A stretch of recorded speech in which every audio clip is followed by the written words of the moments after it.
What if everything you think you know about history's most legendary kings and queens is only half the story? Behind the crowns, the battles, and the grand portraits, there are secrets, whispers of scandal, acts of unbelievable courage, and decisions that changed the course of nations, all buried just beneath the surface. Today, we're pulling back the velvet curtain to reveal 25 astonishing facts about these iconic rulers, stories so surprising they'll make you see history in a whole new light. From a queen who disguised herself as a man to lead her army into battle, to a king who kept a zoo of exotic animals in his palace basement, these aren't the tidbits you'll find in your average textbook. Think about the last time history truly surprised you. Maybe it was learning that a famously ruthless ruler had a secret soft spot for poetry, or that a beloved queen once risked everything to save her enemies. These aren't just footnotes, they're the moments that redefine how we understand power, ambition, and even humanity itself. And that's what makes this journey so thrilling. Because when we dig deeper, we don't just uncover forgotten tales, we meet the real people behind the legends, flawed, brilliant, and utterly human. So why does this matter now? Because history isn't just a collection of dates and dead monarchs, it's a mirror. The choices these rulers made, the secrets they kept, the risks they took, they echo in our world today. And as we unravel these 25 little-known facts, you'll start to see the threads connecting their lives to ours. Some of these stories will leave you shocked, others might even make you laugh, but one thing's for certain, by the end, you'll never look at a crown the same way again. Ready to step into the shadows of the throne room? Let's begin. Cleopatra wasn't just a queen, she was a linguistic genius. While most rulers of her time relied on translators, she spoke at least 9 languages fluently, a staggering feat that set her apart from every other Ptolemaic ruler before her. Greek was her native tongue, but she mastered Egyptian, the language of her people, something no ruler in her dynasty had ever bothered to do, and that wasn't all. She could converse in Ethiopian, Hebrew, Arabic, Syriac, Parthian, and even the language of the troglodytes, a nomadic tribe from the deserts of North Africa. This wasn't just about showing off. Cleopatra's multilingualism was her secret weapon in politics. Imagine the shock on a foreign envoy's face when, instead of waiting for a translator, she addressed them perfectly in their own tongue. It disarmed opponents, built instant trust, and gave her an edge in negotiations. When Julius Caesar arrived in Egypt, she didn't just charm him with wit, she spoke to him without intermediaries, a calculated move that impressed one of Rome's most powerful men. Later, with Mark Antony, she reportedly switched languages mid-conversation to make private jokes at the expense of his less educated advisors. But her mastery of Egyptian was perhaps her smartest move. The Ptolemaic dynasty had always been seen as outsiders, Greek rulers holding power over an Egyptian population. By speaking the local language, she bridged that divide, earning loyalty from her subjects in a way no predecessor had. It wasn't just about words, it was about survival. In a world where power could slip away in an instant, Cleopatra knew that fluency wasn't just a skill. It was a throne in itself. Henry VIII is remembered for his 6 wives and the dramatic split from the Catholic Church, but few realize he was also a gifted musician with a passion for composing. Long before his reign became synonymous with turmoil, the young king was an accomplished lute player who filled his court with music. He didn't just enjoy performances, he actively participated, even writing his own songs. One of his most famous compositions, Pastime with Good Company, survives to this day, a lively courtly dance tune that reveals a side of Henry rarely seen in history books. This wasn't just a hobby for him, music was a political tool. In an era when a king's image was carefully crafted, Henry used his musical talents to present himself as the ideal Renaissance ruler, cultured, sophisticated, and in control. His court became a hub for musicians, with the king often joining in performances. Records show he owned dozens of instruments, from lutes to recorders, and he hired some of Europe's finest composers to teach and work alongside him. Yet there's a striking contrast here. The same man who penned cheerful melodies like Pastime later grew into the tyrannical figure history remembers. Some scholars suggest music may have been an escape for him, a way to channel the charm and creativity of his youth before power and paranoia took hold. Interestingly, his later compositions grew darker, mirroring the shifts in his temperament. What makes Henry's musical legacy so fascinating is how it clashes with his popular image.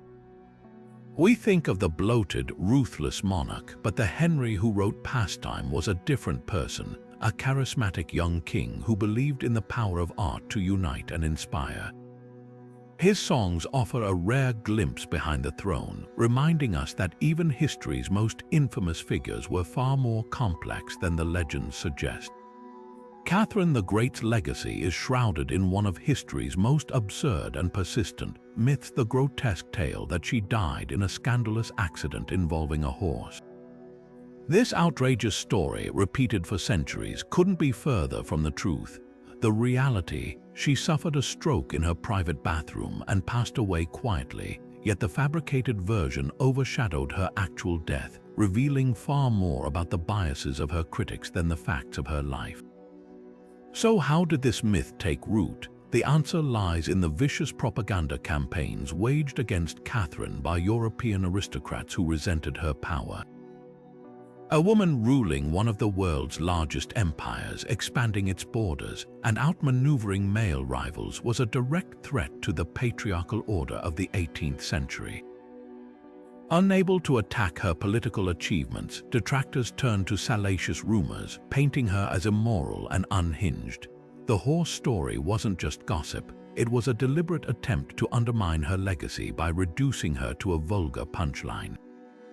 Historians have traced the earliest versions of this myth to French satirists, who circulated pamphlets filled with exaggerated and invented scandals. These documents spread like wildfire across Europe, fueled by jealousy over Russia's growing influence under Catherine's reign. Even her enlightened reforms, like modernizing education and championing the arts, were twisted into evidence of supposed eccentricity. What makes this slander particularly revealing is its longevity. Long after Catherine's death, the myth persisted, recycled in textbooks and pop culture as if it were fact. It's a stark reminder of how easily misogyny can distort history, especially when targeting powerful women. The irony: Catherine herself was a prolific writer who left behind thousands of letters and documents, none of which even hint at such absurdity. Her real story, a self-made ruler who transformed Russia through diplomacy, science, and sheer political brilliance, was buried under centuries of sensationalism. The next time you hear this myth, remember, it wasn't just a lie about Catherine. It was a weapon, one designed to diminish one of history's most formidable leaders simply because she was a woman who refused to play by the rules. When Howard Carter's team first cracked open King Tutankhamun's tomb in 1922, the world wasn't just captivated by the treasure, it became obsessed with the idea of a deadly curse.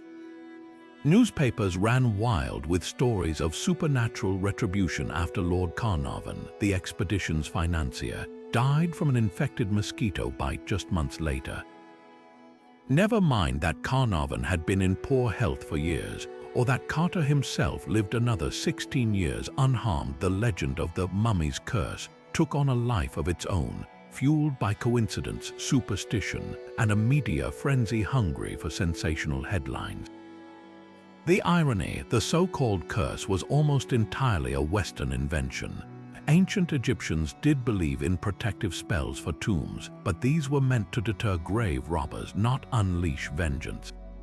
In fact, most of the inscriptions reporters cited as proof of a curse were either mistranslated or entirely fabricated. One widely quoted warning, "Death shall come on swift wings to him who disturbs the peace of the king," wasn't found in Tut's tomb at all. It came from a completely different burial site, twisted to fit the narrative. What's really fascinating isn't the curse itself, but why it stuck. The 1920s were a golden age for tabloids, and Tut's discovery coincided with a public craze for spiritualism and the occult. When Carnarvon died, newspapers ignored the facts like the presence of his elderly dog's simultaneous death in England, spun as proof of supernatural reach because mystery sold better than mundane truth. Even Arthur Conan Doyle, creator of Sherlock Holmes, publicly speculated about elementals guarding the tomb, lending credibility to the myth. Science, of course, tells a different story. Studies of the tomb's air quality found no evidence of ancient toxins, and statistical analyses showed the excavation team's mortality rate was actually lower than average for their age group. But logic rarely stands a chance against legend. The curse narrative persisted because it tapped into something deeper, our collective fear of disturbing the past, of facing consequences for unlocking secrets better left buried. In the end, Tut's real curse wasn't supernatural, it was cultural. The myth overshadowed the tomb's true significance as a time capsule of ancient art and history, reducing one of archaeology's greatest finds to a campfire ghost story. The next time you hear about the mummy's curse, remember, the dead weren't the ones spinning tales. The living did that all on their own. Queen Elizabeth I's legendary image, the fiery red curls, the alabaster complexion, the regal gowns dripping with jewels, wasn't just about majesty. It was a carefully constructed mask. Behind the glittering facade lay a deeply personal struggle, the Queen's secret battle with baldness. In 1562, at just 29 years old, Elizabeth contracted smallpox, a disease that nearly killed her and left her with severe scarring and patchy hair loss. For a woman whose power depended on her ability to project divine perfection, this was more than a vanity crisis, it was a political emergency, her solution. Wigs, but not just any wigs. Elizabeth commissioned hundreds of elaborate pieces, some costing as much as a nobleman's annual income, each designed to outshine the last. These weren't mere hairpieces, they were propaganda. Her signature fiery auburn curls, piled high and studded with pearls, became synonymous with the Virgin Queen persona, transforming a personal insecurity into a symbol of untouchable authority. The taller and more ornate the wig, the more she commanded attention, turning every entrance into a spectacle, but the deception went deeper than hair. Elizabeth's makeup, a lethal mix of white lead and vinegar, concealed pockmarks while slowly poisoning her skin. She banned mirrors in her later years, refusing to confront the reality beneath the paint. Yet this vanity had a purpose. In a world where female rulers were scrutinized for weakness, every strand of those false curls was a defiance. When foreign ambassadors snickered about her horsehair wigs, they missed the point. Elizabeth wasn't hiding, she was redefining power on her own terms. What's remarkable is how she weaponized her vulnerability. By controlling her image so meticulously, she turned her insecurities into strengths. The Gloriana myth, with its ageless, radiant queen, wasn't just vanity, it was statecraft. In an era when kings ruled by divine right, Elizabeth proved that perception could be just as potent as divinity. Her wigs weren't a confession of frailty, they were a crown of another kind. Louis XIV didn't just rule France, he danced his way through it. Long before he became the iconic Sun King, the monarch was a passionate performer who starred in over 40 ballets, often taking center stage as Apollo, the god of light. This wasn't just a royal hobby, it was a masterclass in political theater. Every pirouette, every grand jeté was a calculated move to solidify his image as divinely ordained.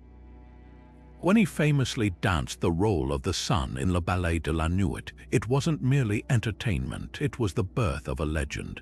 The performance lasted 12 hours, culminating in his rise as a golden, radiant figure, and by dawn, the nickname Sun King stuck like the gilding on his costume. But Louis didn't just perform, he transformed ballet into a weapon of statecraft. At Versailles, dance wasn't optional for the nobility, it was mandatory. Courtiers were expected to master intricate steps, turning the ballroom into a stage where loyalty was measured by grace under pressure. A misstep could mean social ruin, while a flawless minuet might secure favor. The king's obsession elevated ballet from a frivolous pastime to a high art, paving the way for the first professional dance academies. He even codified the 5 basic foot positions still used by dancers today, ensuring his influence would outlast his reign. What's rarely discussed is how Louis used ballet to tame his own court.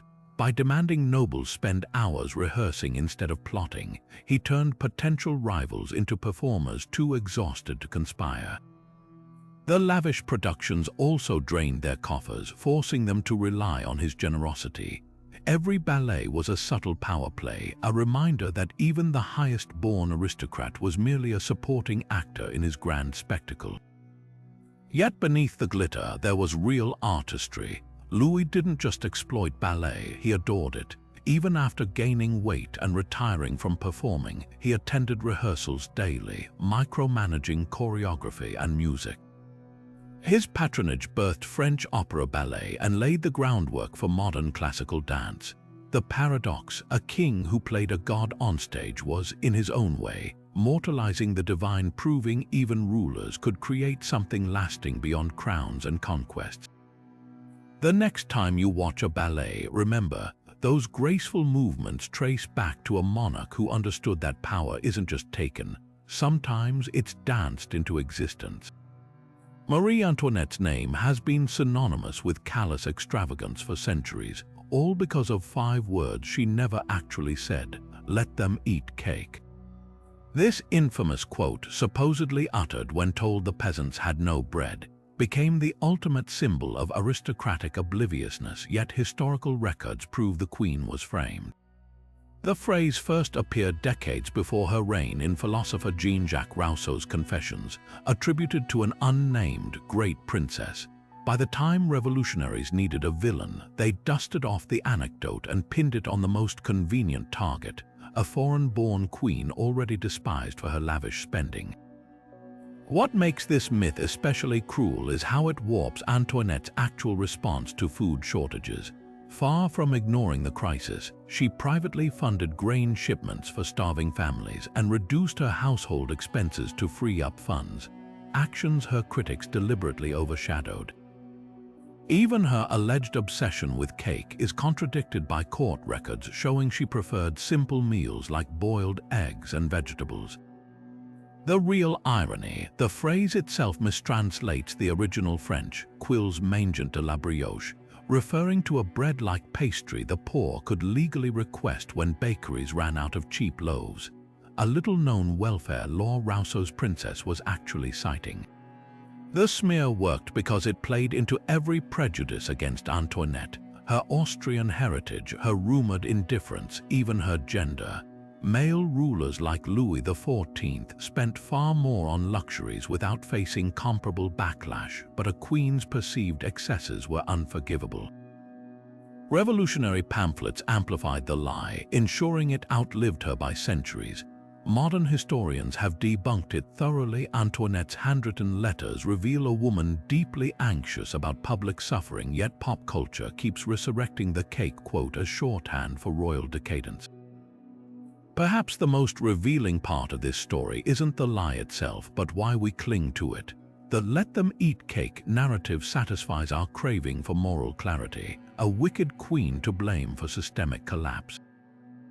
The truth is messier. Antoinette was no saint, but she wasn't the monster propaganda made her. In reducing her to a careless caricature, we miss the real lesson: how easily history gets rewritten by those who hold the pen. The next time someone quotes those 5 infamous words, remember, they tell us nothing about Marie Antoinette and everything about the power of a well-told lie.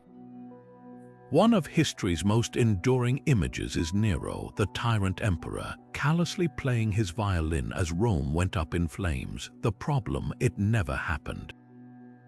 Not only was Nero miles away when the fire broke out in 64 AD, but the violin wouldn't be invented for another 1,000 years. This twisted tale is a masterclass in how propaganda can rewrite history. turning a complex ruler into a one-dimensional villain. So where did the myth come from? The answer lies in the politics of blame. While Nero wasn't the monster later historians painted him as, he certainly made enemies, particularly among Rome's elite. Ancient sources like Tacitus and Suetonius describe him rushing back to the city to organize relief efforts, opening his palaces to shelter the homeless and funding reconstruction from his own treasury. But rumors spread that he'd recited poetry about the fall of Troy while watching the flames, a story likely exaggerated by senators who resented his populist policies. Over centuries, that poetic recitation morphed into the infamous violin scene, with Renaissance artists and Enlightenment writers cementing the false narrative. The irony: Nero's real response to the fire was remarkably progressive. He introduced building codes to prevent future disasters, mandating wider streets and fireproof materials. He even designed a new urban plan with public courtyards and freshwater access innovations that would shape city planning for generations. But none of that mattered once the smear campaign took hold. By the time Christian chroniclers got hold of the story, Nero became the Antichrist who fiddled while his empire burned, a symbol of decadence and divine punishment. What's fascinating isn't just the lie itself, but why it resonated. The fiddle myth endured because it fit a template we still recognize today: the out-of-touch leader oblivious to suffering. Whether it's Marie Antoinette's fictional cake or this invented violin, history loves a villain who embodies moral failure. The truth about Nero, a flawed but active crisis manager, is far less dramatic. Next time you hear that infamous phrase, remember, sometimes the stories we tell say more about our need for simple morality tales than they do about the past. Nero's real crime wasn't indifference, it was being on the wrong side of history's storytellers. Queen Victoria's image as the stern, grieving widow in black is so ingrained in history that we forget she was once a fiery teenager who bucked against every restriction. Long before she ruled an empire, young Victoria was trapped in what she called her Kensington system, a suffocating web of rules designed by her mother and advisor Sir John Conroy to control her every move. She slept in her mother's room until the day she became queen, wasn't allowed to walk downstairs without someone holding her hand, and was kept isolated from friends her own age. But instead of breaking her, these constraints ignited a rebellion that foreshadowed the iron will of the monarch she'd become. The breaking point came during a royal tour when Victoria was 15. After being paraded through crowds like a puppet, she snapped when her mother ordered her to greet guests from her bed, a staged display of frail dependence Victoria bluntly refused.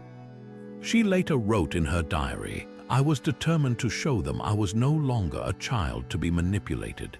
For days, she gave her mother the silent treatment, a bold act of defiance in an era when daughters obeyed without question. What's striking isn't just her refusal to comply, but how strategically she fought back. She secretly studied constitutional history, preparing for the role they tried to keep her from understanding, and cultivated allies among the palace staff to slip her information. Her most legendary act of teenage rebellion, the moment she became queen, when woken at 6 a.m. to learn of her uncle's death and her own ascension, Victoria didn't celebrate or panic. She gave one firm order: "I will be alone."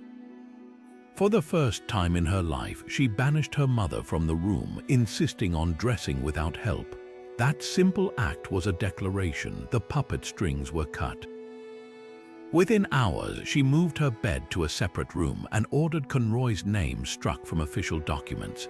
The girl who'd been treated as a pawn had been plotting her moves all along. These weren't just tantrums, they were the first strokes of a master stateswoman. Victoria's teenage resistance taught her how to wield power subtly, a skill she'd later used to navigate political minefields. Her early journals reveal a shrewd awareness of the games being played around her. She once wrote that enduring her mother's control was like living atop a volcano. That fiery adolescence shaped her reign, The same stubbornness that made her refuse to speak to her mother for days later made her stand firm against prime ministers and foreign powers. What makes Victoria's teenage years so fascinating is how they invert the myth of the passive Victorian woman. Here was a girl who turned her gilded cage into a training ground, transforming every slight into a lesson about autonomy. By the time she took the throne at 18, she didn't just wear the crown, she'd already fought a silent war to earn it.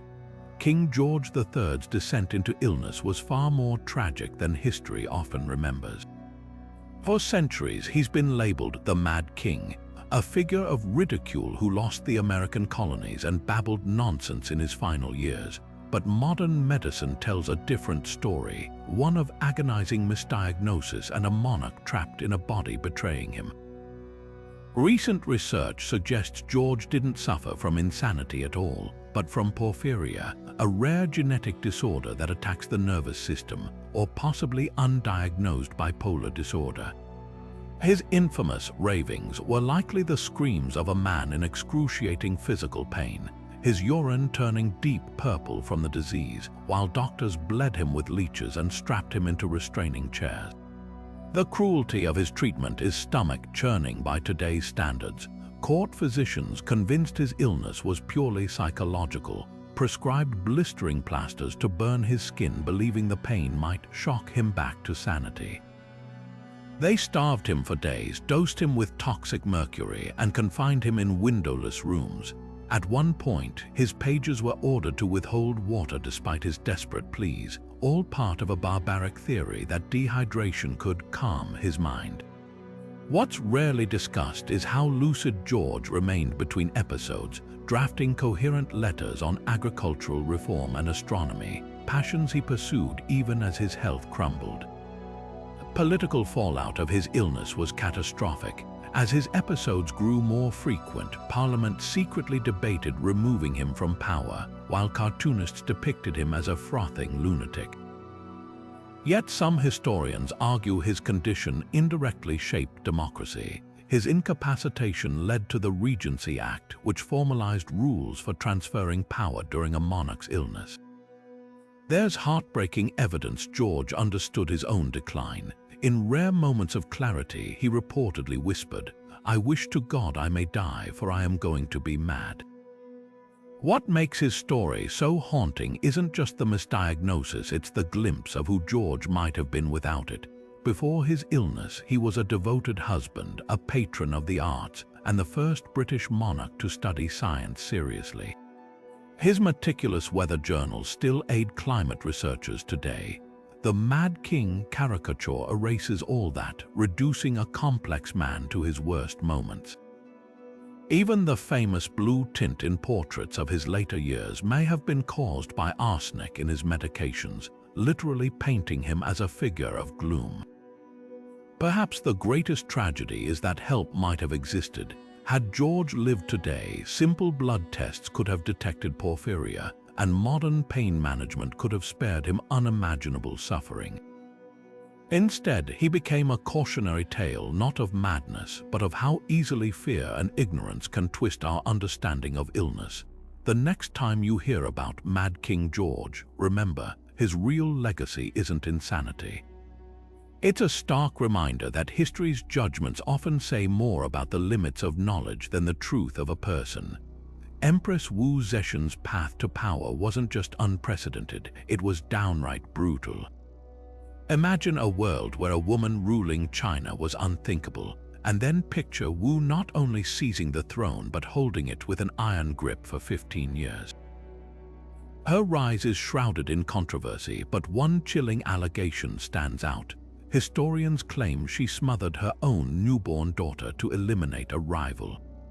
Whether fact or slander, this story reveals the cutthroat world of Tang Dynasty politics, where survival meant playing a game with no rules. The scandal unfolded in the year 654, when Wu was still a concubine to Emperor Gaozong. Her greatest obstacle, Empress Wang, the emperor's first wife, who stood between Wu and the throne. According to Tang court records, Wu allegedly strangled her infant fathered by Gaozong. then framed Wang for the murder by discovering the body in the Empress's chambers. The emperor, heartbroken and enraged, deposed Wang and elevated Wu in her place. It's a story so shocking it feels like something out of a thriller, but it underscores the lengths Wu was willing to go to rewrite history in her favor. What makes this accusation so debated is the lack of definitive proof. The primary sources documenting the infanticide were written by Confucian scholars who despised Wu for violating the era's strict gender norms. They had every reason to paint her as a monster, yet even if the tale is exaggerated, it's telling that contemporaries believed her capable of such ruthlessness. Wu didn't just break the glass ceiling, she shattered it with a hammer, using every tool at her disposal from seduction to assassination. Her reign, however, was far more nuanced than the evil empress trope suggests. Once in power, Wu reformed China's education system, promoted meritocracy over noble birth, and even expanded the empire's territory. She commissioned massive public works and patronized Buddhism, positioning herself as a divine ruler. But she never shook the shadow of her rise. The same tactics that got her to the top, spy networks, purges of political rivals, and relentless propaganda kept her there, creating a legacy as polarizing as it was groundbreaking. The infant murder allegation, true or not, became a weapon against her for centuries. Male historians used it to justify why women shouldn't rule, while modern scholars debate whether it was a smear campaign or a cold calculation. Either way, Wu's story forces us to ask uncomfortable questions. In a world stacked against her, did she have a choice but to play dirty? And why do we judge female rulers by different standards than men who did far worse? One thing's certain, Wu Zetian didn't just make history. She rewrote the rules, leaving blood on the pages. For centuries, Shakespeare painted Richard III as a hunchbacked monster, a twisted, scheming villain who murdered his way to the throne. But when archaeologists uncovered the king's skeleton beneath a Leicester parking lot in 2012, the bones told a different story. Richard did have scoliosis, a severe curvature of the spine, but not the grotesque deformity the playwright described. His condition would have caused one shoulder to sit slightly higher than the other, yet his skeleton showed the muscular build of a trained warrior who fought fiercely in battle. This revelation sparked a fiery debate. Was Shakespeare's portrayal pure fiction, or did Richard's actual appearance feed the Tudor propaganda machine that needed him remembered as a monster? The truth lies somewhere in between. Medieval chronicles written during Richard's lifetime never mentioned physical deformities, suggesting his scoliosis was either mild or concealed by clothing. But after his death at Bosworth Field, the victorious Tudors had every reason to demonize him. Henry VII's grip on the throne was shaky. Painting his predecessor as a literally crooked ruler helped legitimize the new dynasty. By the time Shakespeare wrote his play a century later, the myth had hardened into fact. The real Richard couldn't defend himself, so his spine became a metaphor for moral corruption, a visual shorthand audiences would recognize instantly. What's striking isn't just the exaggeration, it's how modern science has redeemed aspects of Richard's legacy. Forensic analysis revealed his scoliosis likely developed in adolescence, meaning he spent years adapting to its challenges. Far from being the feeble figure of legend, his bones show signs of robust horseback riding and swordsmanship.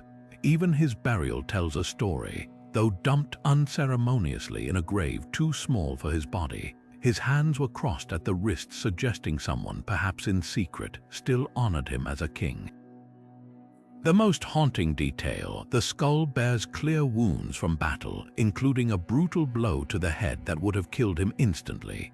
This contradicts Tudor accounts that he begged for a horse before being struck down, another dramatic flourish to underscore his cowardice. The parking lot discovery didn't just give Richard a proper burial, it gave him back his humanity, revealing a man who lived with pain, fought with courage, and became a villain not by nature but by the pens of his enemies.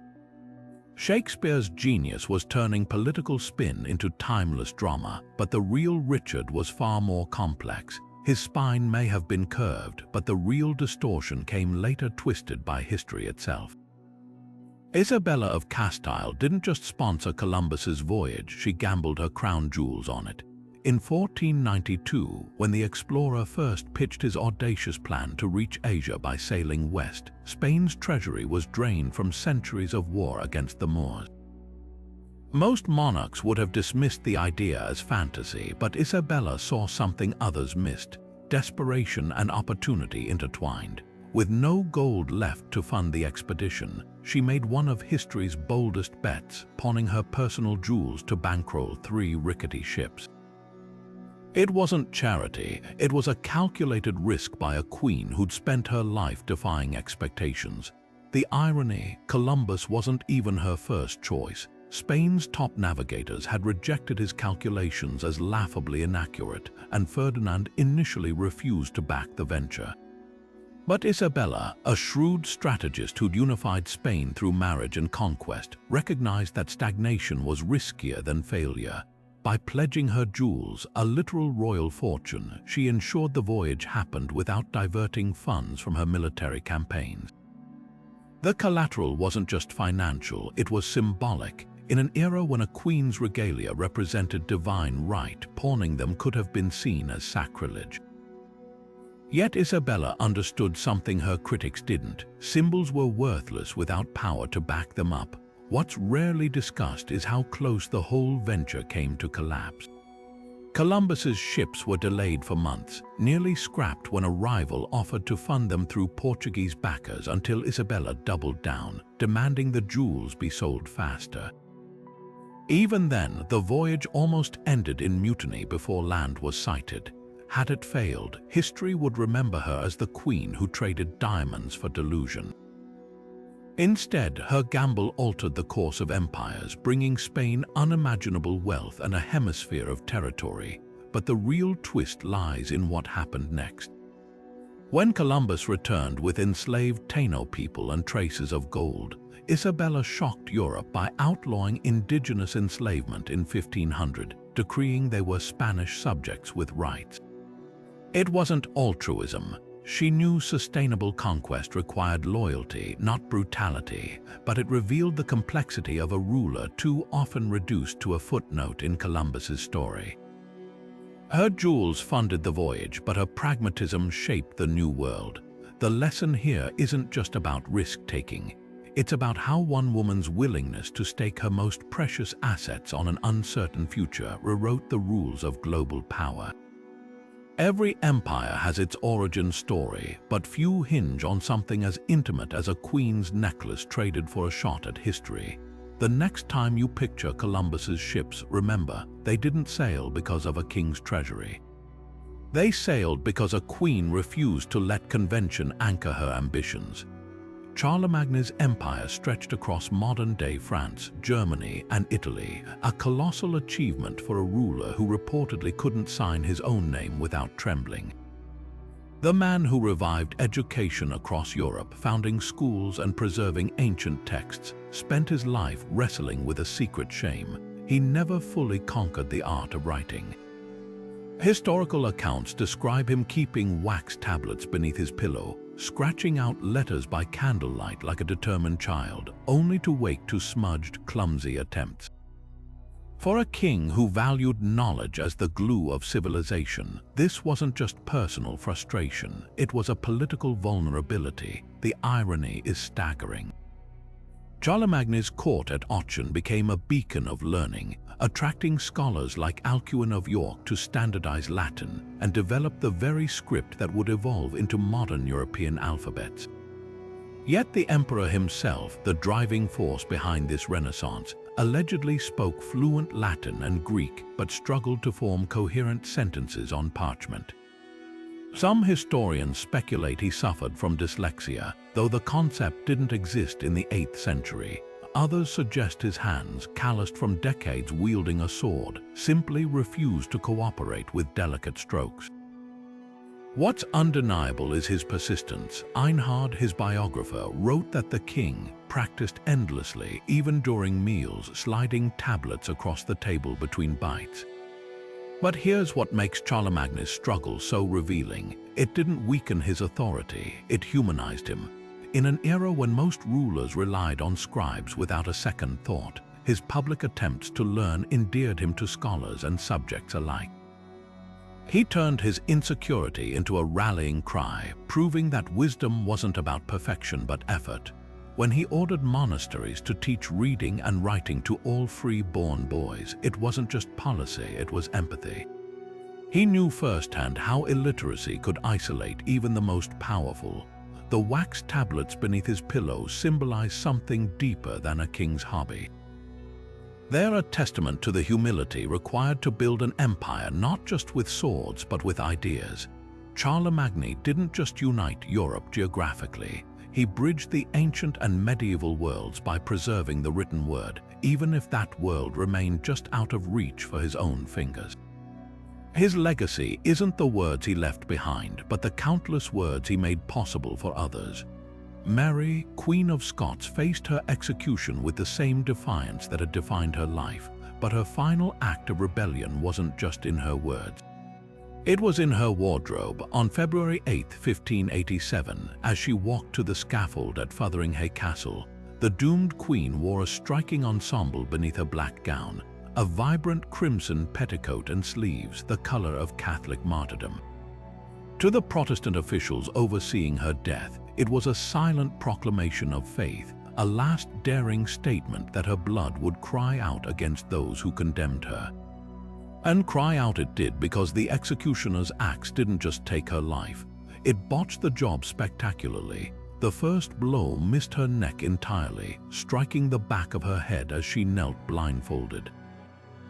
Witnesses reported she barely made a sound, only whispering in Latin, "Into thy hands, O Lord." The second swing severed most of her neck, but not all. It took a third gruesome hack to fully separate her head from her body. When the executioner finally raised the severed head, her elaborate auburn wig came off in his hand, revealing closely cropped gray hair, a detail that unsettled the crowd. The spectacle was so horrifying that one account claims her small dog, hidden in her skirts, emerged covered in blood and refused to leave her corpse. What makes this moment so chilling isn't just the brutality, it's the layers of symbolism Mary orchestrated. The red undergarments, deliberately chosen, transformed her death into theater, ensuring even in defeat she controlled the narrative. By dressing as a martyr, she framed Elizabeth I not as a righteous queen eliminating a rival, but as a tyrant slaughtering a woman of faith. The execution's clumsiness only amplified the effect, making her seem more victim than villain. Yet the real shock came after the axe fell. When officials stripped her body for embalming, they found a second surprise, a handwritten prayer sewn into her underskirt, along with a scrap of fabric said to be from her first husband's shroud. These weren't just keepsakes, they were carefully placed breadcrumbs for history. Every detail, from the color of her linens to the relics on her person, whispered a single message: this wasn't justice. It was sacrifice. The botched execution backfired politically too. Stories of the three-strike beheading spread across Europe, painting England as barbaric. Even Protestant allies winced at the reports. Mary, who'd spent years imprisoned as a threat, became far more dangerous in death, a symbol of resistance that would fuel Catholic plots for decades. Her son, James VI of Scotland, would later unite the crowns, ensuring her bloodline triumphed over Elizabeth's. In the end, Mary's red petticoat was more than fabric. It was a flag planted in history, a defiant splash of color against the monochrome of Tudor propaganda. The axe took her head, but it couldn't silence the statement she'd stitched into every thread of that fateful outfit. You can kill a queen, but you can't kill a legend. Akbar the Great ruled an empire fractured by religion, then he tried to invent a new one. In 1582, the Mughal emperor unveiled Din-i-Ilahi, or divine faith, a radical experiment blending Islam, Hinduism, Zoroastrianism, and even Christianity into a single creed. Picture this: a Muslim emperor hosting debates where Jesuit priests debated Hindu scholars under palace arches, while Akbar sat listening, scribbling notes like a student. For a ruler who commanded millions, his greatest power play wasn't conquest, it was the audacious belief that harmony could be engineered through theology. Din-i-Ilahi wasn't just a political stunt. Akbar abolished the hated jizya tax on non-Muslims, appointed Hindus to high office, and even banned cow slaughter to respect Hindu sensitivities, acts that alienated orthodox clerics but won him loyalty from diverse subjects. His new faith absorbed elements like Hindu sun worship, Christian charity, and Sufi mysticism, with Akbar as its spiritual guide. Followers greeted each other with Allahu Akbar, a clever double entendre meaning both God is great and Akbar is God. Yet the faith had no scriptures, no clergy, and curiously, no afterlife. Its core tenet was sul-i-kul, universal tolerance, a revolutionary idea in an age of inquisitions and crusades. Why did it fail? The answer lies in Akbar's own contradictions. For all his inclusivity, Din-i-Ilahi still centered on him, a human figurehead demanding near-divine reverence. While he encouraged interfaith marriages and vegetarianism among courtiers, the faith never took root beyond his inner circle. Only 19 nobles ever joined, and after his death in 1605, the movement evaporated like mist. His son Jahangir, wary of his father's unorthodoxy, quietly buried the experiment, but Din-i-Ilahi's legacy outlasted its collapse. Akbar proved that empire could be built on ideas, not just swords. His court became a laboratory where cultures mixed freely. Persian miniatures met Hindu motifs. Sanskrit texts were translated into Persian, and musicians blended ragas with Central Asian melodies. The irony, his failed faith inspired the very pluralism modern India still wrestles with. The next time you hear calls for religious unity, remember, a 16th-century emperor tried it first, not with sermons, but with a radical dream that tolerance itself could be holy. King Solomon's mines weren't just a source of gold, they were the stuff of legends, a mystery so tantalizing that explorers have spent centuries chasing shadows. The Bible describes unimaginable wealth flowing into Jerusalem during his reign, with ships arriving every 3 years laden with gold, silver, ivory, and apes. But here's the catch. Not a single shred of physical evidence definitively links these fabled mines to any known location. Was Ophir, the elusive land mentioned in Scripture, a real place swallowed by time or just poetic license? The debate has split historians into warring camps, each armed with fragments of clues and gut instincts. One leading theory points to Africa, specifically the ancient kingdom of Kush in modern-day Sudan. Gold veins still crisscross the region, and artifacts from Solomon's era bear striking similarities to Nubian designs. But there's a hitch. The Bible describes Ophir as reachable by sea from the Red Sea port of Ezion-Geber, yet Sudan's gold mines lie deep inland. Could Ophir have been a trading hub rather than the source itself? Then there's the Jordanian argument. In 2010, archaeologists excavating a copper mine in the arid Khurbat en Nahas Valley found slag heaps dating precisely to Solomon's 10th century BC reign. The scale was industrial evidence of a massive operation that could have generated wealth matching biblical accounts. But copper isn't gold, and skeptics argue the site was too small to fuel a king's legendary riches. The wild card, a crumbling stone inscription found near Mozambique, bearing the words "Gold of Ophir" in early Hebrew script. It's the only known artifact directly naming the lost land, yet its authenticity remains hotly contested. Even Indiana Jones couldn't have scripted a twist this juicy, a single rock threatening to rewrite history. What makes this hunt so gripping isn't just the question of location, it's what the mystery reveals about how legends are born.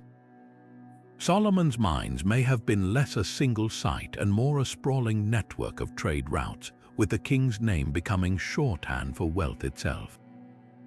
Every empire needs its myths, and what better than an endless font of gold to cement a ruler's divine favor?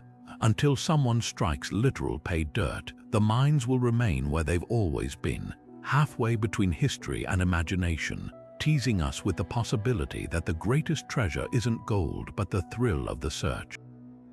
Catherine de Médicis' name has been whispered alongside poison for centuries, but how much of her sinister reputation was fact and how much was fear? The legend of her infamous poison rings, said to conceal deadly powders for discreet assassinations, paints her as a ruthless schemer straight out of a Renaissance thriller. Yet peel back the layers of gossip and you'll find a far more complex woman, a queen who wielded politics as deftly as any dagger, only to have her legacy distilled into salacious myth.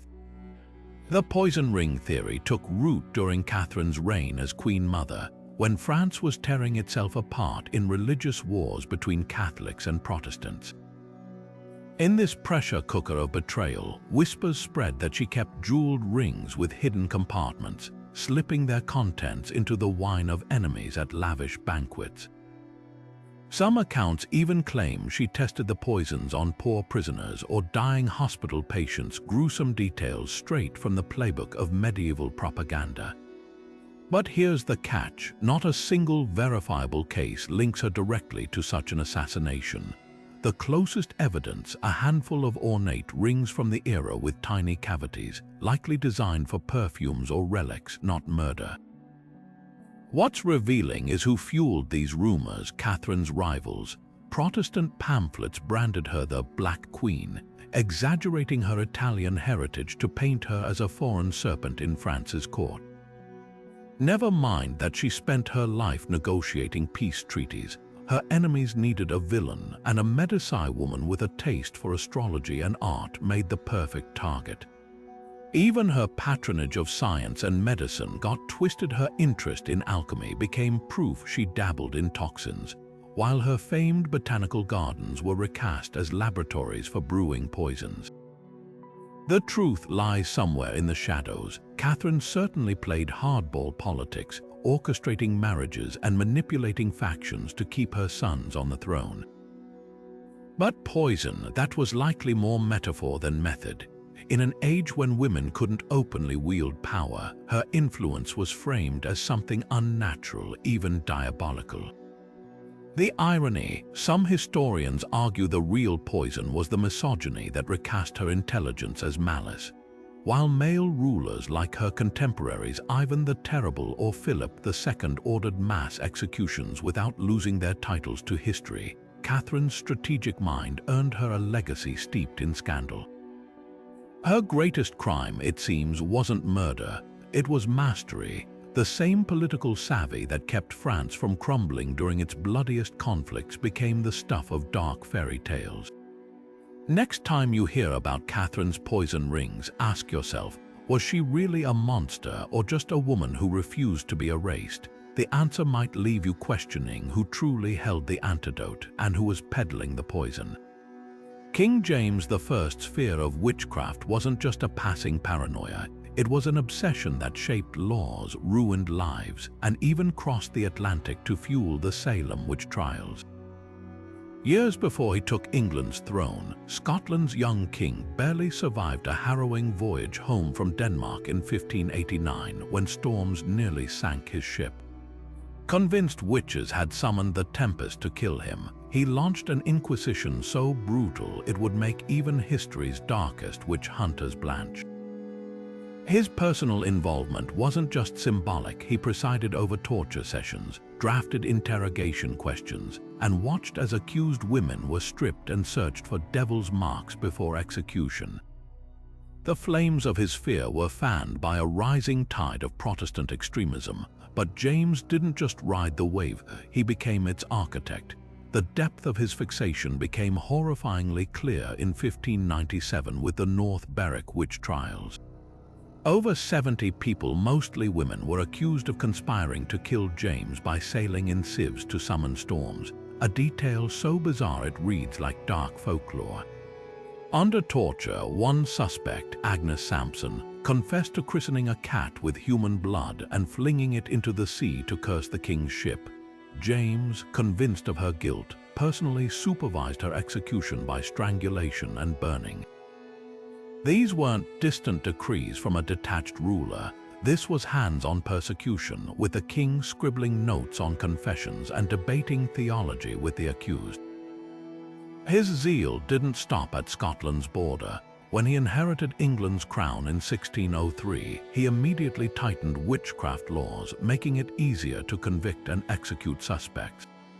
But James didn't just hunt witches, he weaponized scholarship against them. His book Demonology, published in 1597, wasn't some rambling manifesto.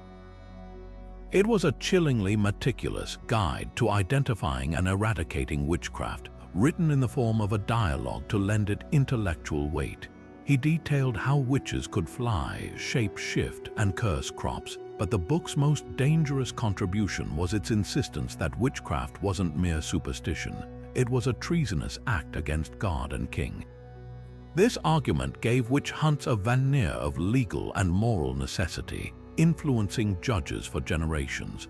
Copies of Demonology eventually reached the American colonies, where Puritan leaders cited it to justify the Salem trials nearly a century later. The tragic irony: James's obsession may have been rooted in his own insecurities. A closeted bisexual king ruling in an era of rigid Protestant morality, he faced constant threats of rebellion and assassination. Witches became the perfect scapegoat, a hidden enemy he could purge to prove his divine authority. By the end of his reign, his fervor had cooled. Some historians speculate he grew skeptical of the very trials he'd championed. But the damage was done. The legal and cultural frameworks he'd built outlived him, turning suspicion into system, fear into law. The next time you think of Salem's gallows, remember, the seeds of that hysteria were planted by a king who saw demons in the storm and shadows in every corner of his kingdom. Empress Theodora's rise to power reads like something out of a medieval soap opera because it practically was. Long before she became one of Byzantium's most formidable rulers, the young Theodora was a circus performer, an actress, and by some accounts, the star of shows so scandalous they'd make even modern audiences blush. In 6th century Constantinople, acting wasn't just entertainment, it was code for sex work, a profession so reviled that law barred actresses from marrying into noble families. Yet somehow, this woman from the gutter of society didn't just marry the emperor-in-waiting Justinian. She rewrote history beside him, wielding power no Byzantine woman had ever touched. Her early life was a far cry from palace marble. Theodora's father was a bear keeper for the Hippodrome's chariot races, and after his death, she and her sisters took to the stage to survive.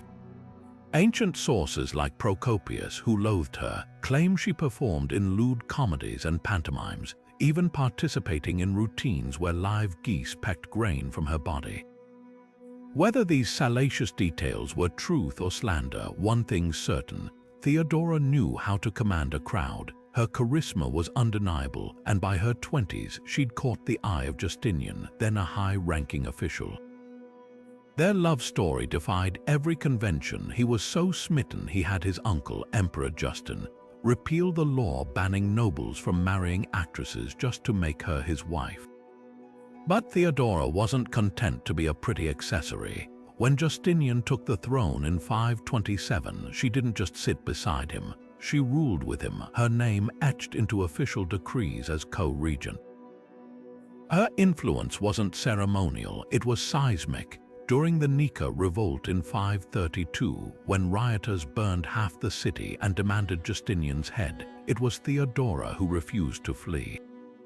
Her legendary speech, "Royal Purple is the noblest shroud," steeled Justinian's resolve, leading to a brutal crackdown that saved their reign. She didn't just whisper advice, she shaped policy, pushing for laws that banned forced prostitution and expanded women's rights to inherit property and divorce abusive husbands. What's most remarkable isn't just her power, but how she weaponized her past. While nobles sneered at her circus roots, Theodora used them to her advantage. She understood the streets, the mobs, the whispers in the Hippodrome better than any silk-clad aristocrat. Her reforms for sex workers and actresses didn't come from detached charity, they came from lived experience. Even Procopius, who wrote scathing pornographic fanfiction about her in The Secret History, couldn't deny her political genius. Theodora's story forces us to ask, was her scandalous past a liability or her greatest strength? In a world where royalty claimed divine right, she proved power could come from anywhere, even the spotlight of a circus tent. Her legacy wasn't just in the laws she passed or the revolt she crushed, but in the unshakable truth she embodied. No one gets to define you but yourself. The bloody fields of Hastings in 1066 are etched into history as the end of Anglo-Saxon England. But what if King Harold didn't actually die beneath the Norman arrows? While every schoolbook shows him struck in the eye by a fateful projectile, a handful of medieval chronicles whisper an astonishing alternative. Harold survived, slipping away to live in exile. The Vita Haroldi, a 12th century manuscript discovered in the 1600s, claims the wounded king was smuggled from the battlefield by loyal monks, nursed back to health in secrecy, and later fled to Europe. Even wilder, some accounts place him wandering as far as Germany or even the Holy Land as a penitent pilgrim, his identity hidden beneath the robes of a common traveler. But how could such a pivotal figure vanish without a trace? Supporters of the theory point to eerie gaps in the historical record.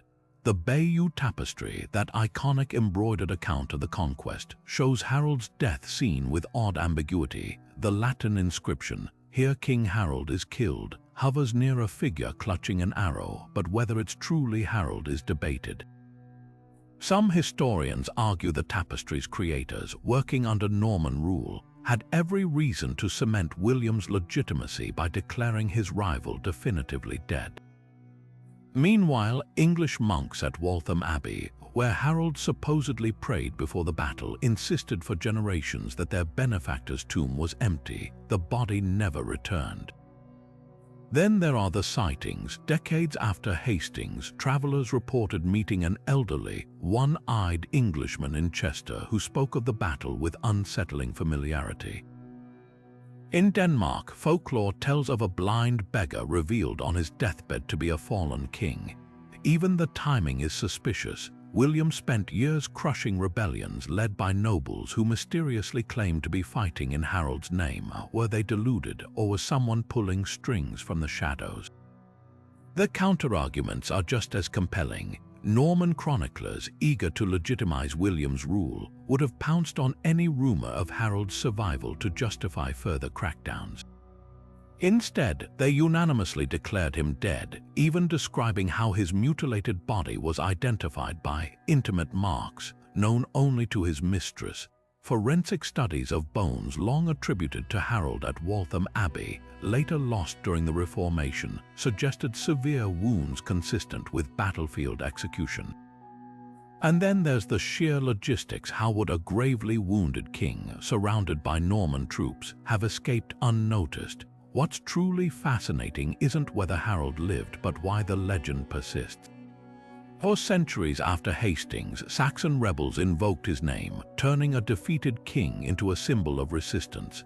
The idea that he might return, Arthur-like, to reclaim his throne became political dynamite, so much so that Henry II reportedly ordered Harold's alleged tomb destroyed to quell unrest. Whether fact or folklore, the survival theory reveals something deeper. History isn't always written by the victors. Sometimes it's whispered by those who refuse to let go of the past. Queen Nzinga of Ndongo didn't just negotiate with the Portuguese. She turned the bargaining table into a power play. When colonial officials arrived to discuss a treaty in 1622, they expected the African ruler to meet them as an equal. Instead, Nzinga orchestrated one of history's most brilliant displays of psychological dominance. The Portuguese delegation entered her court to find only one chair in the room, her throne, carved from dark wood and draped in leopard skins. As the baffled Europeans hesitated, Nzinga watched silently until one of her aides dropped to the floor, offering his own back as a seat for the queen.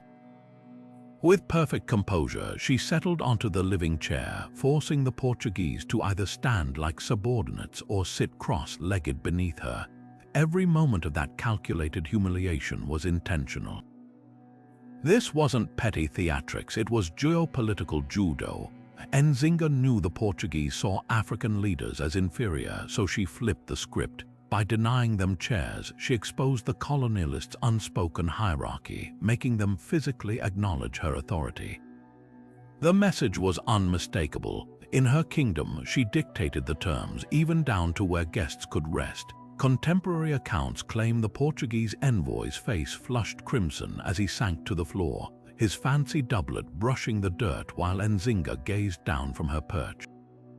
The treaty they signed that day, though fragile, temporarily halted slave raids into her territory, proof that sometimes the sharpest weapon in diplomacy isn't an army but sheer audacity. What makes this moment so extraordinary is how Nzinga weaponized European prejudice against itself. Portuguese chroniclers, trained to document interactions with savages, couldn't reconcile her brilliance with their racist frameworks. Their own records unwittingly preserve her triumph, describing her as haughty and cunning, coded praise from men who never expected to be outmaneuvered by a black woman. Even the aide who became her chair was part of the statement. In Ndongo culture, using a human seat symbolized ultimate reverence for royalty, turning the act into a cultural rebuke. These Europeans would only get as close to power as her subjects allowed. Nzinga's throne stunt was just the opening move in a decades-long resistance. When the Portuguese later broke their treaty, she fled north, forged alliances with former enemies, and even converted to Christianity temporarily to secure Dutch support. She led armies into her 60s, personally directing guerrilla campaigns from a litter. Yet that first meeting set the tone, a queen who refused to let colonialism dictate the rules of engagement. Centuries before modern activists spoke of dismantling power structures, Nzinga did it literally, one unyielding chair at a time. King Sejong the Great didn't just rule Korea, he rewrote its future from the shadows. In 1443, the monarch quietly assembled a team of scholars in a hidden chamber of his palace, tasking them with an audacious project, creating an entirely new writing system so simple a peasant could learn it in days. The result was Hangul, the elegant script still used by millions today, but its birth was anything but smooth. The very scholars who helped design it later turned against their own creation, sparking a battle between elitism and enlightenment that would define Korea for centuries. This wasn't just linguistic innovation, it was political rebellion. At the time, Korean elites wrote exclusively in Hanja, the complex Chinese characters that took years to master, keeping literacy locked away as a privilege of the aristocracy. Sejong saw the cost. Legal documents, medical manuals, even farm records were unintelligible to the people they affected most. His solution, a script so intuitive its letters mimicked the shape of the tongue when making sounds, with consonants modeled after speech organs and vowels symbolizing heaven, earth, and humanity. A farmer could now jot down crop rotations, a mother teach her child to read, no aristocratic tutor required. The backlash was immediate. Confucian scholars whose power depended on controlling knowledge called Hangul morning letters, sneering that it could be learned before breakfast. Some burned instructional pamphlets, others warned it would make barbarians of us all. Even Sejong's own court ministers protested, fearing widespread literacy would destabilize society. The king's response was as cunning as it was bold. Instead of enforcing Hangul by decree, he framed it as a tool for spreading Buddhist sutras and farming manuals, softening the blow to tradition while ensuring its adoption. By the time scholars realized Hangul's revolutionary potential, it was already in the hands of butchers, weavers, and merchants. What's often overlooked is how Sejong weaponized humility. He never took public credit for Hangul, attributing it to his scholarly team to shield himself from accusations of overreach. In private writings, he confessed his true motive: the people suffer because they cannot express their grievances. If they could write, even the lowliest could speak to heaven. This wasn't just about efficiency, it was about dismantling gatekeepers. The irony, Hangul was nearly erased by Sejong's successors, banned for centuries as vulgar script before resurfacing as a symbol of Korean identity. Today, UNESCO awards a literacy prize in Sejong's name, honoring a king who understood something his critics didn't. Knowledge isn't power unless it's shared. The scholars feared a world where everyone could read. Sejong dared to build one. King Ludwig II of Bavaria didn't just build castles. He conjured them from dreams, brick by extravagant brick, until his kingdom's treasury gasped for air. Take Neuschwanstein, his most famous creation, a shimmering white fortress perched on a jagged alpine cliff, its turrets piercing the sky like something from a storybook. But here's the twist: while tourists today flock to this real-life Disney palace, few realize it was never finished. Ludwig's obsession with grandeur wasn't just artistic. It was a slow-motion rebellion against reality itself, a refusal to inhabit a world that couldn't match the operatic splendor in his mind. The numbers alone are staggering. Neuschwanstein swallowed 6 million marks, around 120 million in today's dollars, while Bavaria's national debt ballooned. Ludwig funded his fantasies by draining his personal fortune, then borrowing from foreign banks, and finally, when creditors circled, by secretly selling family heirlooms. He commissioned not one but 3 colossal castles, filling them with gold-leafed throne rooms, artificial caves, and staged Wagnerian concerts performed for an audience of one, himself. His bedchamber in Neuschwanstein took 14 carpenters 4 years to carve, every inch festooned with scenes from medieval legends. Yet for all the opulence, the king rarely entertained guests. These weren't palaces for display, they were lifelike stage sets where he could play the role of a mythic sovereign, far from the dreary politics of 19th century governance. What's often overlooked is how calculated Ludwig's madness really was. His spending wasn't aimless, it was a deliberate snub to his ministers, who'd stripped his power after Bavaria's defeat by Prussia. Deprived of real authority, he crafted a kingdom he could control, one of gilded illusion.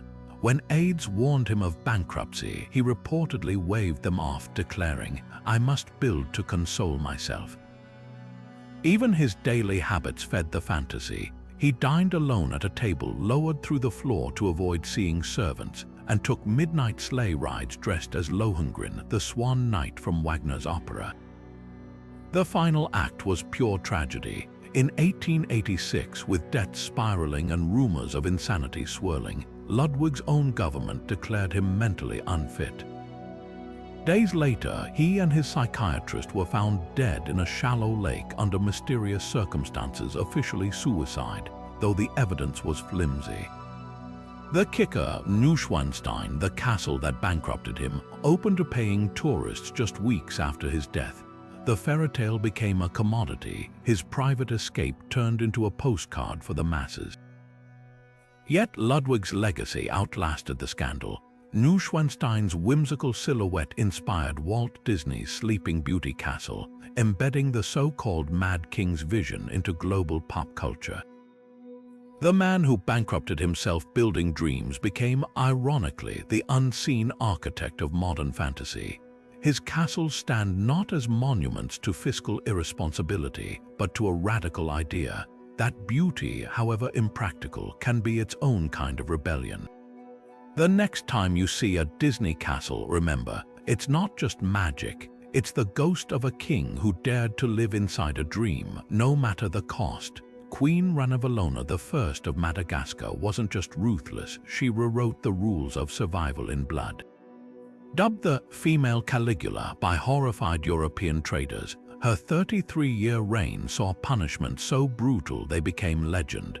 Boiling water poured on dissenters, spearing victims from cliffs, even testing poisonous plants on prisoners to create new execution methods. By some estimates, her policies forced labor, purges of Christians, and scorched earth suppression of rebellions wiped out nearly half the island's population. Yet beneath this monstrous reputation lies a chilling question. Was she truly mad, or was her brutality the only weapon left against colonial annihilation? The key to understanding Ranavalona lies in the moment she took power in 1828. Madagascar, then called the Kingdom of Imerina, was under siege.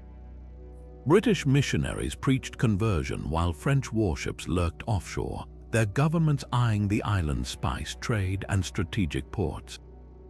When Ranavalona's progressive husband, Radama I, died suddenly, some whispered by her hand, she inherited a throne teetering between modernization and foreign takeover. Her response wasn't just resistance, it was cultural scorched earth. She expelled all Europeans, banned Christianity as corrupting sorcery, and revived ancient traditions like trial by ordeal, where suspects drank poison to prove innocence. To Western observers, these acts were barbaric. To her, they were triage. The most infamous example, the Tangina ordeal. Suspected traitors were force-fed poison extracted from local nuts, with survival proving their loyalty. Thousands died convulsing in public squares, their agonies broadcast as warnings. But here's what colonial accounts omitted. The poison trials targeted not just random citizens, but Malagasy elites cozy with Europeans, people who might have handed the kingdom to France or Britain. Ranavalona wasn't exterminating her people, she was purging fifth columnists. Even her ban on Christianity had strategic logic. Missionaries doubled as informants, their schools funneling intelligence to London and Paris. The tragedy is that her tactics worked for a while. While other African rulers fell to European guns within decades, Ranavalona's Madagascar remained independent until 1895, long after her death. She starved colonial ambitions by making the island radioactive to outsiders, a place so unstable and dangerous that invaders hesitated. Modern historians note the grim parallel to North Korea's Juche ideology, isolation as a shield against domination. Yet the cost was unspeakable. Villages emptied from forced labor on her palace projects. Forests were stripped bare to fuel iron smelting for her armies. When famine struck in the 1830s, she reportedly blocked aid shipments, declaring, "Let the lazy starve." The very people she claimed to protect paid the highest price. The debate over her legacy isn't about justifying cruelty, it's about recognizing the impossible choices of colonized rulers. Was she a monster? Absolutely. But also something far more unsettling. A ruler who understood that in the 19th century, survival sometimes meant out terrorizing the terror coming for you. Her reign forces us to confront an ugly truth. Sovereignty has a body count, and history rarely offers clean hands to those who refuse to surrender. From Cleopatra's linguistic brilliance to Ludwig's dreamlike castles, these untold stories shatter the cold marble masks we've placed on history's rulers. Think about it, Henry VIII wasn't just a wife-killing tyrant. He was a musician whose compositions still echo through time. Catherine the Great didn't die in some absurd scandal. She was a visionary smeared by men who feared her intellect. And Ranavalona, a monster to some, perhaps, but also a queen who understood the terrible calculus of resisting colonization. What binds these stories together isn't just their shock value, it's their humanity. These rulers weren't one-dimensional villains or saints. They were people, flawed and brilliant, navigating impossible choices with the tools they had. Elizabeth's wigs weren't vanity, they were armor. Sejong's alphabet wasn't just letters, it was liberation. Even the myths we've clung to, Nero's fiddle, Marie Antoinette's cake, reveal more about our need for simple villains than the messy truth. So here's the real question. If history could be this wrong about kings and queens, what else have we misunderstood? What other voices were buried under the weight of propaganda, bias, or time? The past isn't a static painting, it's a puzzle with half the pieces missing, waiting for us to question, dig, and reinterpret. Now it's your turn. Which of these facts rewired your brain?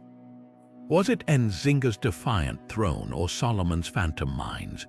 Or maybe you've got a favorite mysterious ruler we didn't cover, some forgotten monarch whose story deserves to be dragged into the light.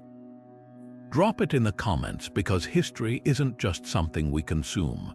It's something we unravel together, and who knows, the next great revelation might start with you.